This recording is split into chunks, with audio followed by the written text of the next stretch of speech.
اعوذ باللہ من الشیطان الرجیم بسم اللہ الرحمن الرحیم السلام علیکم ورحمۃ اللہ وبرکاتہ۔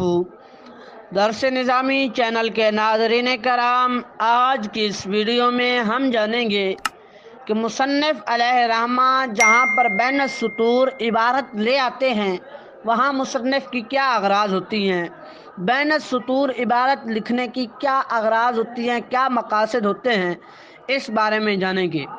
ناظرین کرام، بین السطور عبارت لکھنا اس کی مختلف اغراض ہوتی ہیں۔ مثال کے طور پر کسی لفظ کا لغوی معنی بیان کرنے کے لیے بھی بین السطور اس عبارت کو لکھ دیا جاتا ہے۔ کسی لفظ کا اصطلاحی معنی بیان کرنا ہوتا ہے، یعنی اس لفظ کو ذکر کر کے آگے اس کا جیسے نکاح ہے یا اس طرح کا لفظ ذکر کر کے اس کا اصطلاحی معنی بیان کر دینا بین السطور۔ اس وجہ سے یہ دو سطوروں کے درمیان عبارت کو اصطلاحی معنی کے طور پر لکھا جاتا ہے۔ اور اسی طرح کسی لفظ کی ترکیب بیان کرنے کے لیے بھی عبارت کو بین السطور لکھ دیا جاتا ہے۔ اسی طرح ضمیر غائب کا مرجع بیان کرنا ہو، یا کسی دعوے کی دلیل کو ذکر کرنا ہو، یا کسی دلیل کے دعوے کو ذکر کرنا ہو، تو ان چیزوں کو ذکر کرنے کے لیے اس عبارت کو بین السطور لکھ دیتے ہیں۔ یا پھر ایک مقصد یہ بھی ہوتا ہے کہ سوال مقدر یا پھر اس کے جواب کی طرف اشارہ کرنے کے لیے اس عبارت کو، یعنی سوال مقدر کو یا پھر سوال مقدر کے جواب کو بین السطور لکھ دیا جاتا ہے۔ یہ اغراض ہوتی ہیں۔ ناظرین کرام، قالا کا قائل، قالا کا فاعل اور قالا کا مقولہ، اس بارے میں آج کی ویڈیو میں جانیں گے۔ دیکھیں، جہاں قالا آ جائے تو وہاں تین چیزیں ہوں گی: ایک قالا کا قائل، نمبر دو قالا کا فاعل، اور نمبر تین قالا کا مقولہ۔ یہ لفظ قال یہ اکثر کتابوں کے اندر آتا ہے، مصنفین کے استعمال کے اندر آتا ہے۔ تو جہاں بھی آ جائے یہ قالا، وہاں تین چیزوں کا ہونا ضروری ہے: ایک قالا کا قائل، دوسرا قالا کا فاعل، اور تیسری چیز قالا کا مقولہ۔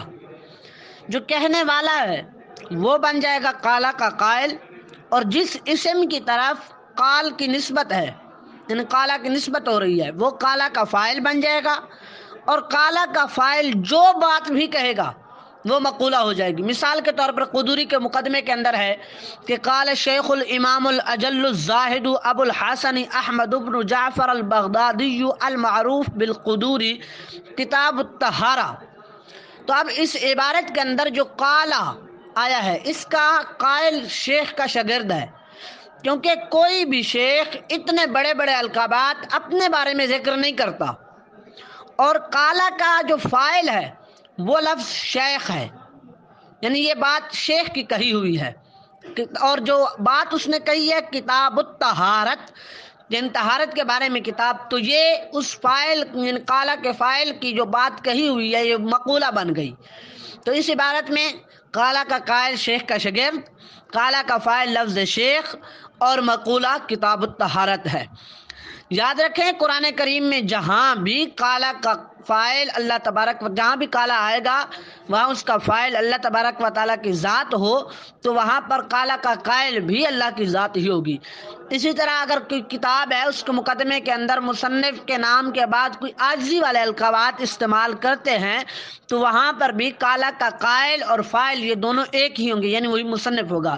مثال کے طور پر اما بعد فیقول العبد الضعیف، تو اب یہاں پر کہا گیا کہ یقول العبد الضعیف، کمزور بندہ کہتا ہے، تو اب یقولو کا قائل بھی مصنف اور العبد الضعیف یہ بھی مصنف، یعنی فاعل بھی یہ مصنف بن رہا ہے۔ تو اب اگر کتاب کے مقدمے کے اندر کیا ہو، مصنف کے ساتھ عاجزی والے القاب ہوں، اگر بڑے بڑے القاب ہو تو وہاں پر ہم ان کا شاگرد مراد لیں گے، یا کوئی اور چیز وہاں پر قائل مراد لیں گے، فاعل وہی ہوگا جو آگے ذکر کیا جائے گا۔ ناظرین کرام، حرکات و سکانات کہاں سے معلوم ہوگی؟ دیکھیں، صرف ہے، نحو ہے، اس کے اندر حرکات و سکانات کا بہت زیادہ دخل ہے، تو یہ کہاں سے ہمیں معلوم ہوگی؟ ناظرین کرام، ثلاثی مجرد کے جو مصادر ہیں اور اسماء جامد ہیں، ان کے شروع اور درمیان کی حرکات و سکانات یہ لغت کی کتابوں سے معلوم ہوگی۔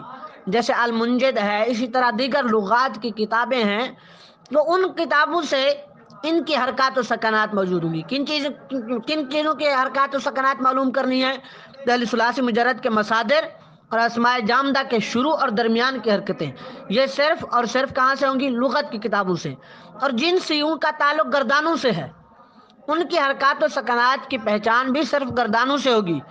اور کلمات کے آخر کے احوال، یعنی کلمے کے آخر پر کیا اعراب آ رہا ہے، ضمہ آ رہا ہے یا فتح آ رہا ہے، نصب جر کیا چیز ہے، تو وہ علم نحو کے ذریعے معلوم ہوں گے۔ اللہ تبارک و تعالی ہمیں علم نافع عطا فرمائے اور ہمارے علم میں مزید اضافہ فرمائے، آمین بجاہ خاتم النبیین صلی اللہ تعالی علیہ وآلہ وسلم۔